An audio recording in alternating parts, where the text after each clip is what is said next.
from our 7 Tasmania studios. Your nightly news with Peter Murphy begins now. Tas Networks insists there will be minimal disruption when 300 staff walk off the job Wednesday week. The Communications, Electrical and Plumbing Union is warning of potential blackouts as its members vote to strike. Failing to reach an agreement on a new pay deal seeking wage parity with mainland workers, who the union says are being paid 30% more on average. Tas Networks says its offer, which includes a first-year wage increase of 7%, is fair. The new week of Parliament has been anything but smooth sailing for the government, grilled on metro cancellations and progress on the new Spirit of Tasmania vessels. The Premier adamant he's getting on with the job despite the ongoing delays and major berthing issues at Devonport.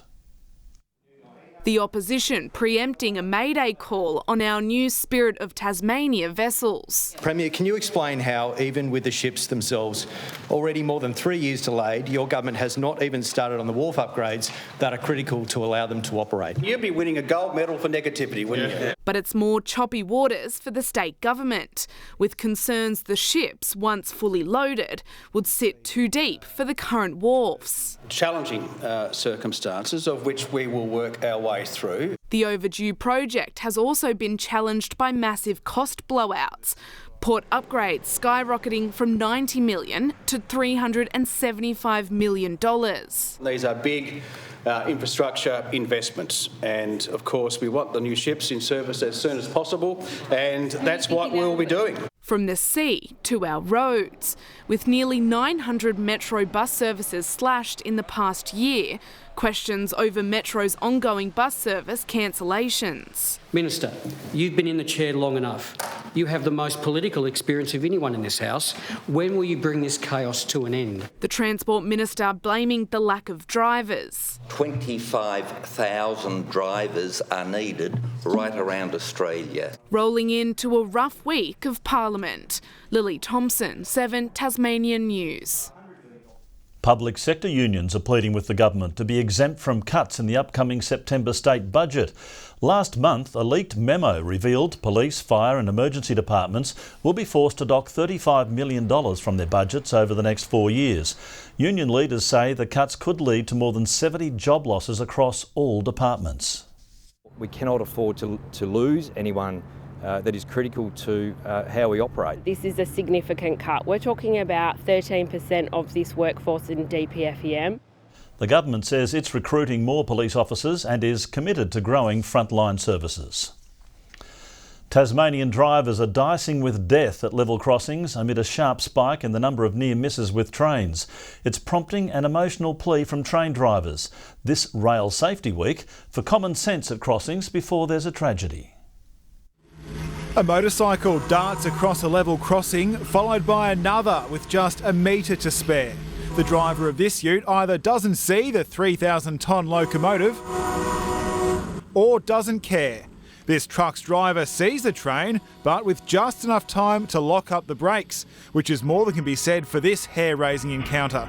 Just a selection of a rising number of Tasmanian near misses and collisions this year, almost 2/3 of them in the northwest. Sometimes inattention and sometimes people just being too impatient. It means that they might see a train coming and they don't wait and take the risk of crossing across its path. Jared was at the controls for this. His train derailing after ploughing into a truck which had intended to breeze through a crossing at Westbury. The feeling was undescribable. The noise was penetrating and I was just like, what just happened?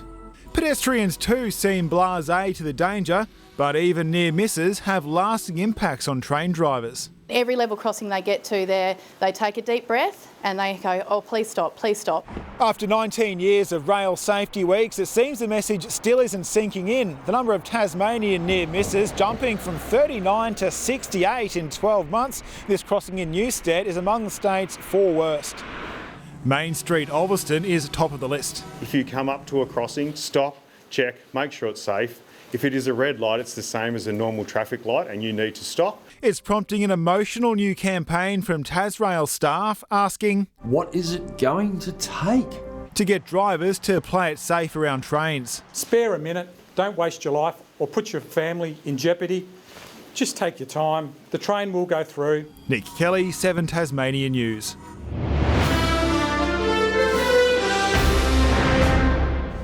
Tasmania's Health Minister says he doesn't apologise for the dire staffing numbers in the Launceston General Hospital's emergency department over the weekend.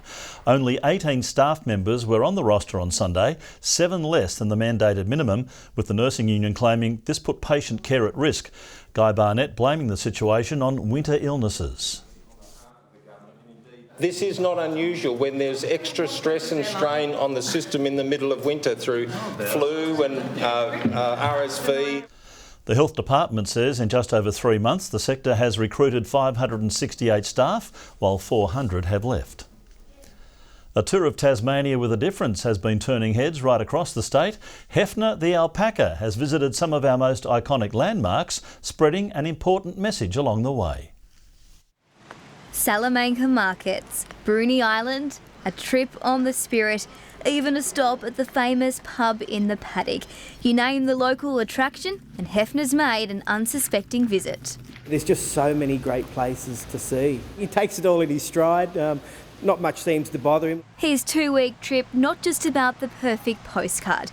The woolly 9-year-old's on a mighty mission, looking to use his popularity for a greater good. He's a good tool to use as a conversation starter around mental health. Hitting the road to raise vital funds for Dolly's dream and spreading the word about the impacts of bullying on youth mental health. Really just to let people know that there are places you can contact if you're having a rough time. Throughout his journey, Hef's come face to face with some of our most iconic animals, even giving the infamous City Park monkeys a run for their money. Yeah, he wasn't real keen on the monkeys, but it was quite interesting when we walked up to the enclosure. Most of them actually came over to see what was going on. Hefner's tour of Tassie is drawing to a close today. He'll head home to New South Wales to rest his legs before deciding what adventure is in store for him next. Go back and have a chat with the family and just decide, where we might head next year and what for. Ready to dip his toes into a new cause. Victoria Easto, 7 Tasmania News. A Tasmanian man believed to be a former outlaw motorcycle gang member is facing several serious firearms charges following a police search in Burnie. A shortened shotgun, 2 gel blasters and ammunition were among the items seized. The 51-year-old was remanded in custody to face the Burnie Magistrates Court today. Police are reminding anyone with information about illegal firearms to pass it on. Prison Watchdog, the custodial inspector, has released a confronting report on the use of dry cells in Tasmania's justice system.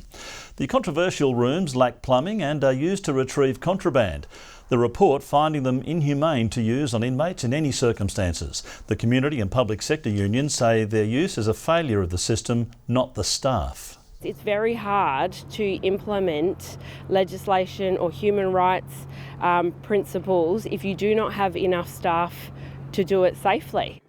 Corrections Minister Madeleine Ogilvie says the government will look into the report. Actors playing prominent politicians have taken to the stand during a mock trial outside Parliament House. Guy Barnett, Erica Betts and Premier Jeremy Rockcliffe, some of those facing the Tasmanian Environmental Court of Law, accused of not doing enough to protect native forests and wildlife. The theatre protest to remind people that every day when native forest logging is carried out, the parliamentarians and the logging industry just get away with it. Mock sentences will now be issued to all those featured today. The state government refused to comment. Inspired by former Premier Peter Gutman's recent 7-day trek around the state, University of Tasmania staff are hitting the pavement for a series of Move Together events. The group joining the Migrant Resource Centre, walking to increase awareness and support for those who are new to our state. There's nothing better than when you meet somebody from a different background, from a different country, from a different place, that you hold out your hand, that you smile and you welcome them here. Yeah, and I'm certain we'll have lots of conversations along those lines today. The university's Sandy Bay and Cradle Coast campuses will join the initiative next week. A popular Hobart beach was closed today following the discovery of a sewage spill. Kingborough Council workers detected the spill at Kingston Beach this morning, coming from the yacht club. Swimmers have been warned to stay away while Taswater works to resolve the issue.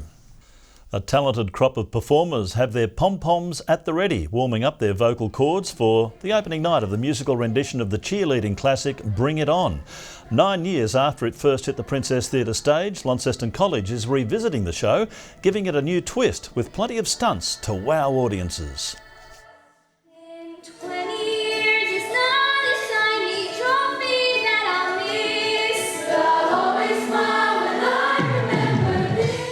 It's magical to be a lead at the front of such an incredible ensemble.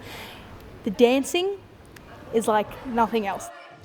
Only a handful of tickets remain for the 4-day run, which begins tomorrow night. Venues across Hobart have formed part of a major experiment mixing art and science with events bubbling across Tasmania. This year's Beaker Street Festival preparing to draw revellers out into the cold in more ways than one. Plunging into freezing water is the last thing that many Tasmanians think of doing in winter. But Hobarticus offering just that. Submerging into the chilly depths, coming with it health benefits. Lots of skin diseases, for asthma, for heart diseases as well. It's all part of the Beaker Street Festival, the 8th edition offering 70 events across Hobart, the biggest organisers have ever seen. Many based around exploring Hobart's gateway with Antarctica. Hobart is Australia's city of science. We have more scientists per capita here than any other Australian city. And science is just so visible here, especially Antarctic science. TMAG, City Hall and the Old Mercury building, just some of the spots offering food, drink and music.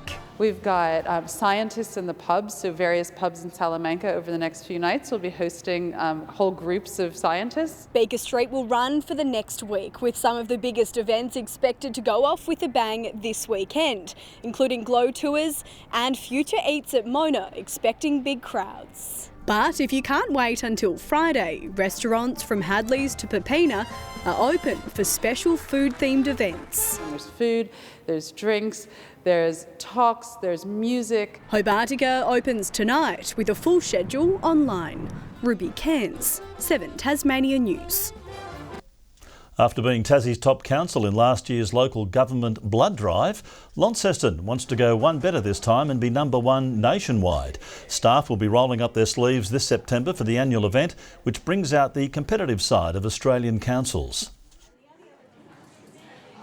It's a great cause, so any friendly competition that contributes to us receiving donations is a good one. There's always that little bit of angst, particularly if you haven't done it before, but the people down here are just absolutely fantastic. They make you feel so comfortable. Anybody can join the Launceston Council team. Just ask when donating.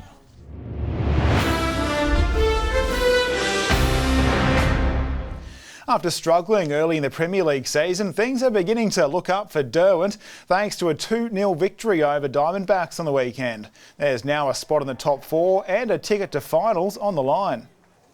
From our point of view, we've got a bit of momentum. The boys are really up and about and really ready to go. They have a chance to knock 4th place Northwest Grades off their perch when they play this weekend. Greater Northern Raider Lockie Clark is on top of the world after receiving the Tigers call-up from Jeff Vaughan today. The 18-year-old Quick is one of 4 development players who will make the trip to Darwin this weekend. His previous career highlight was a crack in the Tasmanian second 11 last season. It was pretty good, pretty fun to be around those blokes, learn what they do for a living. It's also the first time we'll get to see Will Prestwidge and Raphael McMillan in action for the Tigers. Yeah, almost cricket season again, Murph. Very exciting. Yeah, let's get away from football for a change. Thanks for that, Nick. Kai will join us after the break with the weather forecast.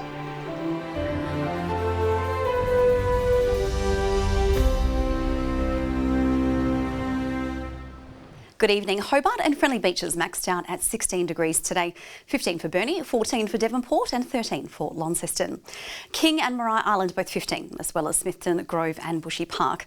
Flinders Island, Low Head and St Helens all 14, 13 the high for Strawn and 7 degrees in Lyweni today. A cold front is seen sweeping low cloud, bringing showers to most areas today. The highest rainfall, 24 millimetres in the gauge at Darwin Dam.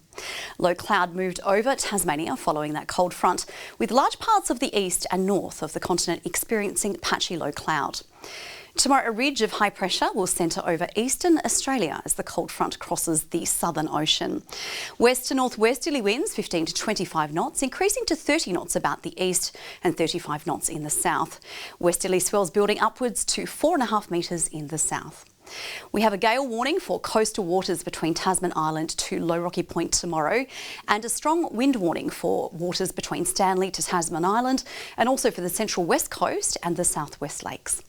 Hobart, partly cloudy tomorrow, 15, a couple of showers for Kingston, 14 and 13 for Bothwell. Partial grey skies for Launceston and Cressy, 15, a possible shower for Devonport, they're expecting 15 also. The wet weather continues in the west with Burnie, Strawn and Curry all expecting 14 degrees. Fine in St Helens, 16, although partly cloudy in Swansea and Orford, 16 is the top there. Thursday, we can expect light showers about the north and west, increasing in the evening and extending to most areas later. Friday, showers contracting to the west coast, becoming light during the morning. And Saturday, light showers about the west, far south, Bass Strait Islands and possibly the northeast. As we look further north tomorrow, another sunny day on the way for Darwin, 34 degrees. Sunny also in Sydney and Adelaide, but a bit of cloud for Adelaide. They're chasing 17 degrees. Also a bit of cloud for Hobart right now, 10 degrees, also for Launceston and 11 and mostly cloudy for Devonport. And that's all from me tonight, Murph. Thanks very much, Kai. Look forward to seeing you tomorrow night. And that's all our news for now. I'll be back later with updates. Thanks for joining us. Good night.